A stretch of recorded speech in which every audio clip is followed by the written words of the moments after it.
Kalugurang mababata ating asang dayanan.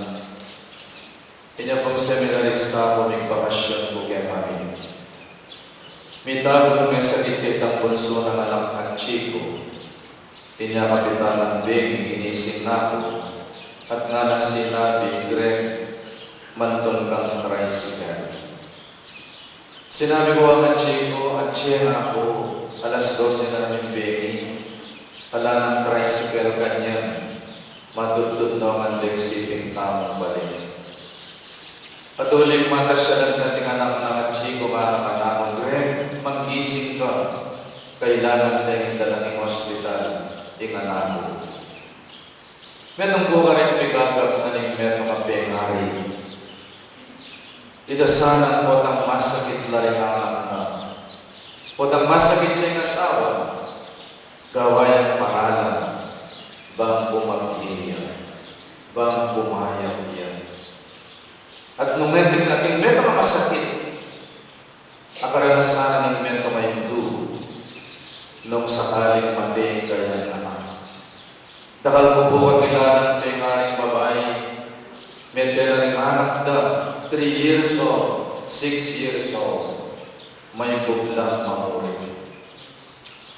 Yang inigas ka rin yung tao, sinabi ng Marta ang Jesus, Ginoo, lumatyo ka kiti. Kaya sana mende, ing kapatid ko. We hold on to life. At maralas ng misa, it will take time for us to let go and let God. Kaya pinasanay mong kasanting po na natin ng lilibing, mamulos lang maputing lobo. Sana'y ang lobong itatangkahan that we let go and let God. And yet we hold on to life. At po ng ating mente, ating pamilya tamo. Nung misa nasasabi tamo, sana iya pamilya. Sana kinayang niya. My dear brothers and sisters, kaluguran ni Jesus Lazaro. Kaluguran mo ni Marta at Maria, ang po'y kapatid ng Lazaro karinting Bitanya. At hoy ning patuto ning lugot ng Jesus, kang Lazaro ang kaluguran. Inya nga balita ng Medea. Inaos ng lumo ni Lazaro king putputan. Makanyan niyang makipagkaluguran, Jesus. Maswerte tao ng kaluguran tayo, Jesus. At kaluguran tayo, Jesus. At kaluguran na tayo, Jesus. Ulit din, kaluguran at kaluguran ng Jesus. Elamating. Kaluban ng Lazaro, Medea, o nang pasubyanan niya. Kanyaman pala, ing maging barkada ng Jesus.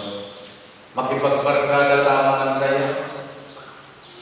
Uling kaluguran ang kaluguran ni Lazaro, pinyayanin. Yan ang kaluguran ng Jesus, kamati, piyaya ka. My dear brothers and sisters, this 5th Sunday, ining kalimang Domingo ning Quaresma, metong yang kayaw Santo Life, a call to life. Uling lumisan mamamatira ng kalagwa tamo, kapagilan ng daling kasalanan tamo. And here is the prophet Hosea calling, come back to me with all your heart. Don't let fear keep us apart. There is no man though straight and tall, so must we to others fall. The Lord is calling us back to a new life. Kapamilatan ng sakramento na ning kumpisan. May kisnawa yung pangalan ng Jesus at tinawas ni Lazaro lumwalwal. And here is Lazaro coming out of the tomb. He is alive. Putabang bisan tamo, mangisnawa yung malalaming pari. At diya mong may isnawa Jesus, at itang pangisnawa na the Spirit of life, may abdiyang pasibaya kaya natama.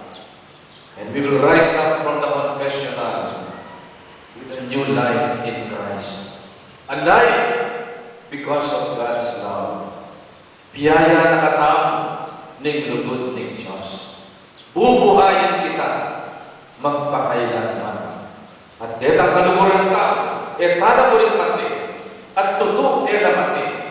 Ulit ng kaluguran may tumatao, manatili ang maging kinpugso mo. Inglugod na kanyang kamatayan, naging tambo na ng putputan, inglugod. At masakaling magmiting bagkita mong talakaroon, manatili ng magbiya ka rin puso tao, din taong kaluguran ka. We will always be alive in the heart of God. We were created in the heart of God. Biyaya na katao ng Ginoo.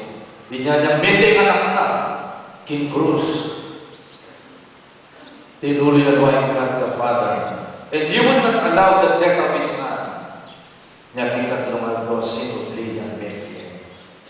Sana Panginoon mo naman, if ever we die because of sin, in 3 days' time, mag-umpisal tayo. So we will rise up a new man from the confessional. Ikayagkaka na po ng Ginoong a new life by yung being. And how do we deal with death? How do we live again?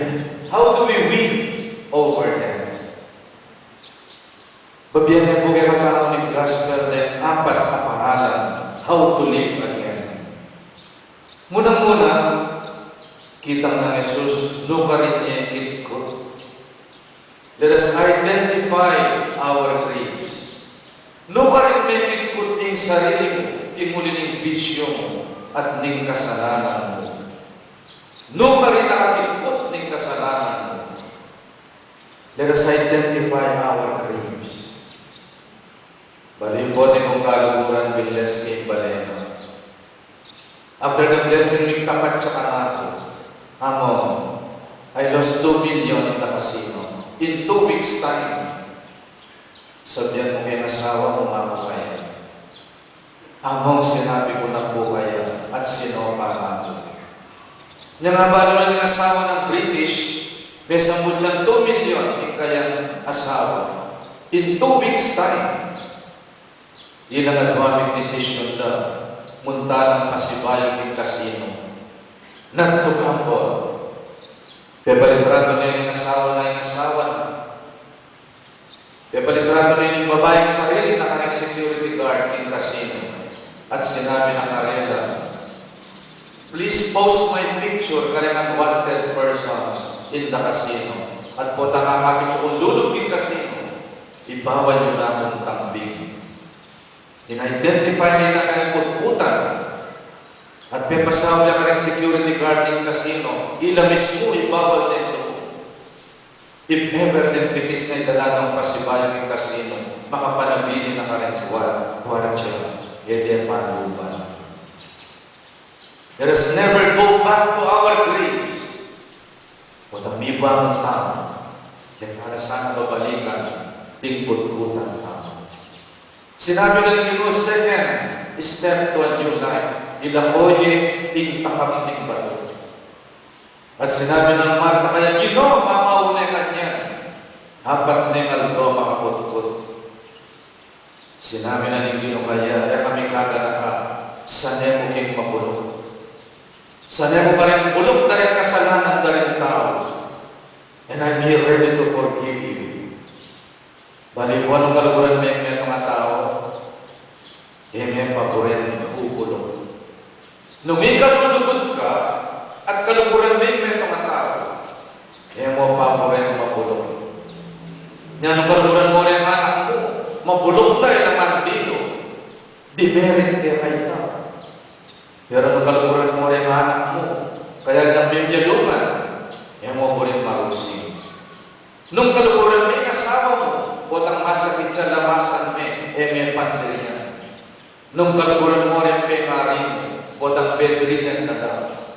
Sesen mo lang dinuan, at kami balik ka na dumos, potang imuan mo lang, uling kaluguran mo lang. My dear brothers and sisters, nung kaluguran may kamatao, panupaya mo, ingkay nana, at kakulangan. Makanyan yung Ginoo, panupaya ng bulok tao, panupaya ng ingkay ng Because kaluguran ang tao. At nung kaluguran na yung tao, iwasan mo yung pulong. Bad odor ang mong bad breath. O dami pulong yung asawa mo yung pulong mo. Kanya pala din nakalam yung asawa, bahay na matutod, mandilo lamang. Very good. Joke on. Yung lugod ng Diyos, gawa na katang mabanglo, sumamit din pulong, din kasalanan pa. What a loving God. And that is why we have the odor of sanctity. Yung bawo ng kabanalan. Mabangluhin nga kung Ginoo. Yung birhen babaw yung rosas, nung rin natin mabanglo. At suya ka rin yung among Ginoo. Step number 3, na naning Ginoo kang Lazaro. Lazarus, come out. Lumwal ka, Lazarus. Conversion is a personal call. And confession is our personal response to the call of God para magbayad at magbayad doon kayo. Remember the prodigal son, sinabi na, yes, I will arise and return to my father. O ito'y paninaya ng Ginoo kay katao. Our personal response to get up and come back to Him. Bali po nung isa nating masakit may hospital na. Nung yung masakit may balik ng magye, it is because God called him back to life. Pero nung yung masakit minuli ng bagye, it is because God has called him to eternal life. Igbiya kayo sa niya tinapong Ginoo. If ever we rise up today, this morning, at ang tsuta mo ngayon isisimba is because God has called us to life. Puri nakatamo pang kubanggihan ito. At butang itamo may kasala tamo, our conscience will always knock at the door of our heart and tell us, come back to the Lord. Lazarus, lumwal ka. Ilwan nyo rin masakit. Ilwan nyo rin matuwa. O dangita mo, masakit mo, misalap tangan do, sisikan mo. Ayaw sa